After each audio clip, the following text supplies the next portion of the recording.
Have you ever walked 30 to 35 kilometers before? That thing can take about the whole day if you walk slower like me. Let me just see what happened. Back in level 200, it will be around 2012, 2013. One day my dad called me. He was living in Nigeria and he said he has designed some Christian calendars and wanted me to help to sell them in Ghana. I said, okay, no problem. So when the calendars came, I went to Kotokraba Market in Cape Coast because I was basically living in Cape Coast. And I met this man at the market who was into the calendar business already. I was so happy. He agreed I can be his supplier. And we arranged that the next week, I will send a bulk of calendar to him in Mankessim. So from Cape Coast to Mankessim, right? I wake up dressed nicely, ready to do business. Guess what?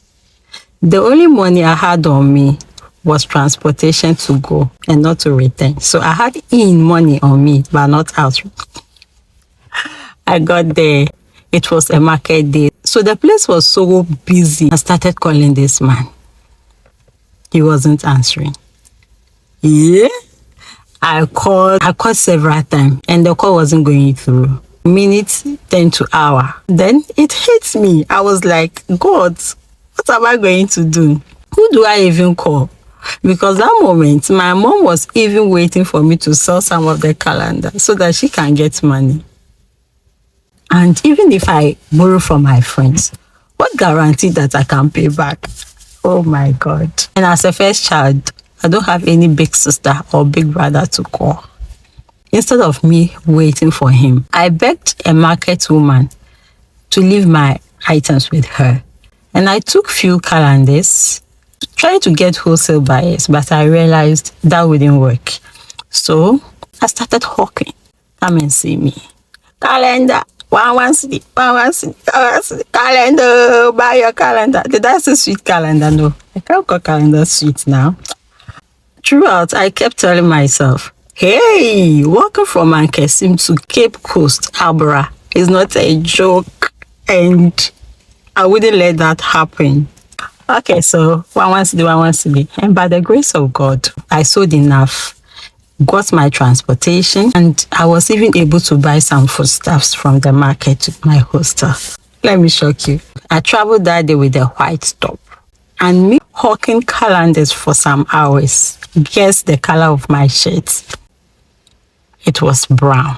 I looked so dirty. But I was okay because it's worth it. At least I'm not going to walk that long distance. And I have enough foodstuffs now. And now the funny part.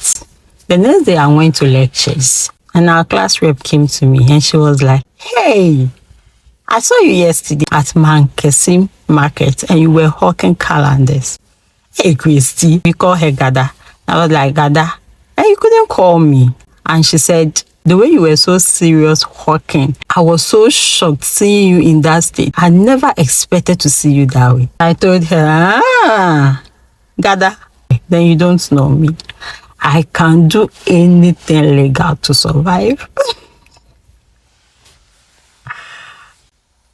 In this life, anything that is legal, I can do it to survive. The fact is, I wasn't from a rich family, but I knew one thing. No matter how every situation is, there should be a way out. So strong one. If you follow this story till now, I just want to tell you one thing. Never be ashamed of your hustle because you know your situation better than others. They may laugh, but that cannot sort you out unless you get up to your feet and do whatever will give you peace of mind. As I said, so far as anything is legal, a goodbye. Take care.